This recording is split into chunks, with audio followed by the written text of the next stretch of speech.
ESF, testons votre niveau. Bienvenue au maillon faible. ESF 1.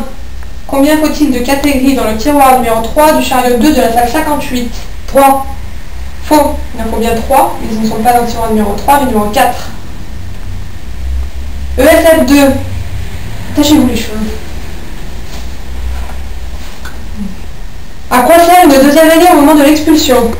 À être avec la sage-femme pour faire le dégagement. Faux. À aller chercher le dossier. ESF 3. T'as trouvé un sujet de mémoire? Je suis en train. Ouais, c'est pas gagné. ESF 4, t'as passé la bonne à 62, Isabelle? Non, pas encore.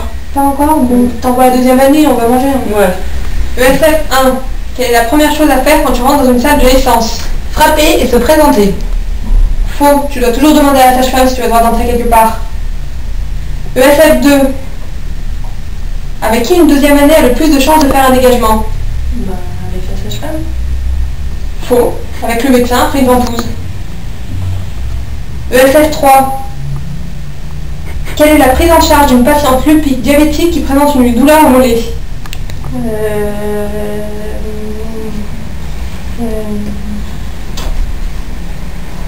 C'est pourtant simple. Tu ne sais pas? Tu dois tout savoir. ESF 4. Quelle est la posologie du symptôme pour la délivrance dirigée? Instinct unité en IVD. Voilà, excellent, ça se voit que t'es sage-femme dans 5 semaines. ESF 1. Quel est le premier geste que tu réalises à la naissance d'un nouveau-né? Lui prendre sa température. Regardez-moi quand vous me répondez. Lui prendre sa température. Faux, tu regardes l'auxiliaire prendre la température. ESF 2. Lors de quel geste une deuxième année a le plus de chances d'approcher un périnée? Ben, à l'accouchement. Mais non, pour la petite toilette. ESF 3. Une chance de vous rattraper. Petite règle de 3. Facile. Dilution et administration de l'adrénaline lors d'une réanimation néonatale en sachant que l'ampoule contient 1 mg et que la posologie intratrachiale est de 30 microgrammes kg. Trop tard, le nouveau-né est mort. ESF 4.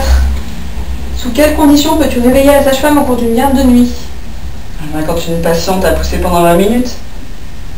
C'est une urgence vitale? Non. On ne réveille la sage-femme que pour une urgence vitale. ESF 1. Une crevasse est une fente étroite et profonde d'un glacier ou une fissure à la surface d'un mamelon?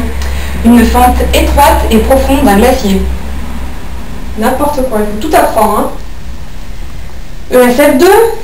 Quel mammifère a la plus grande capacité védicale? L'élève sage-femme. Pourquoi? Parce qu'il peut rester 12 heures en garde sans aller aux toilettes. Exact. ESF 3. Banque. Banque. Banque. T'as trouvé un directeur de mémoire? Non, mais j'y vais là. ESF 4. Quel est l'objectif du stage en salle d'accouchement pour une 4e année? Suivre 2 ou 3 patientes. Faux, elle doit suivre toutes les patientes. Selon l'article L455 du Code de la santé publique, l'ESF doit accueillir toutes les patientes se présentant aux urgences obstétricales. Elle doit toujours exercer dans une attitude de dévouement, de soumission et d'activisme, et elle ne doit jamais médier à des sages-femmes diplômées. C'était le maillon faible, les ESF faibles, au revoir.